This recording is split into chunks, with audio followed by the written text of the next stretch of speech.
this past year." He dropped his gaze again. "Why? Why did you pretend you cared? Was it some sick joke? You wanted to see whether I'd be gullible enough to fall for you? Well, congratulations, you won. Blake Ryan, the champion. Your father was right. You shouldn't have quit. No one plays the game better than you." So this was what dying felt like. The pain frozen inside like a lump of jagged black ice. The regret over words he couldn't say and promises he couldn't keep. The loneliness as he slid into dark, starless oblivion with no one left to save him.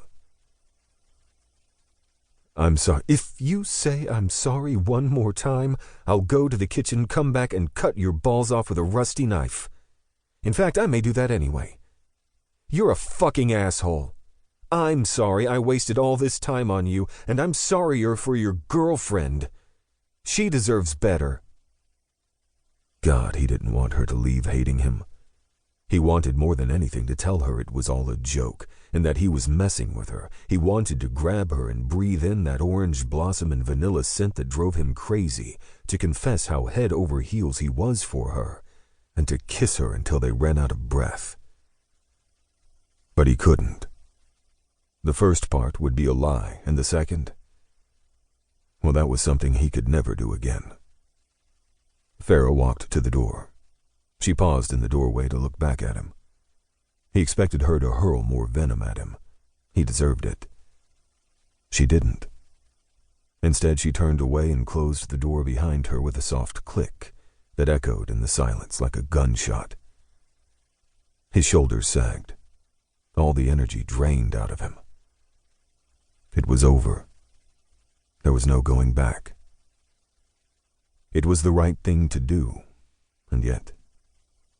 He squeezed his eyes shut, trying to block out the pain. He couldn't get the image of her face out of his mind, the one that said she thought so little of him she didn't want to waste any more energy yelling at him. Because of her, he believed in love.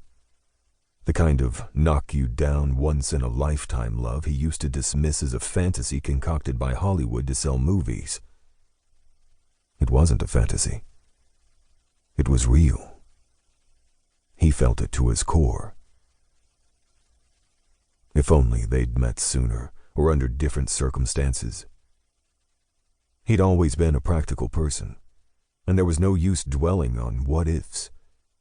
Duty bound him to someone else, and sooner or later Farrah would move on and meet a guy who could give her everything she deserved, someone she would love, marry, and have kids with.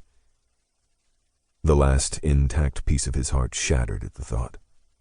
The shards pricked at his self-control until he could no longer hold back the tears. Huge, silent sobs racked his body for the first time since he was 7, when he'd fallen out of a tree and broken his leg. Only this time, the pain was 1,000,000 times worse. All their moments together flashed through his mind, and the boy who'd once sworn he would never cry over a girl cried. He cried because he'd hurt her. He cried because it kept his mind off the desperate loneliness that weighed on his soul the moment she left. Most of all, he cried for what they had, what they lost, and what they could never be. Chapter 1. 8 months ago. 1 classic milk tea and 1 honey oolong milk tea with tapioca, regular sugar, regular ice. Farrah Lynn slid a 20-yuan note across the counter toward the cashier, who smiled in recognition. 4 days in Shanghai, and Farrah was already a regular at the bubble tea joint by campus. She chose not to dwell on what that meant for her wallet and her waistline. While the staff prepared her order, Farrah examined the menu. She knew naicha, milk tea, and qigua, watermelon. She recognized a few other Chinese characters, but not enough to form a coherent phrase. "Here you go." The cashier handed Farrah her drinks. "See you tomorrow." Farrah blushed. "Thanks."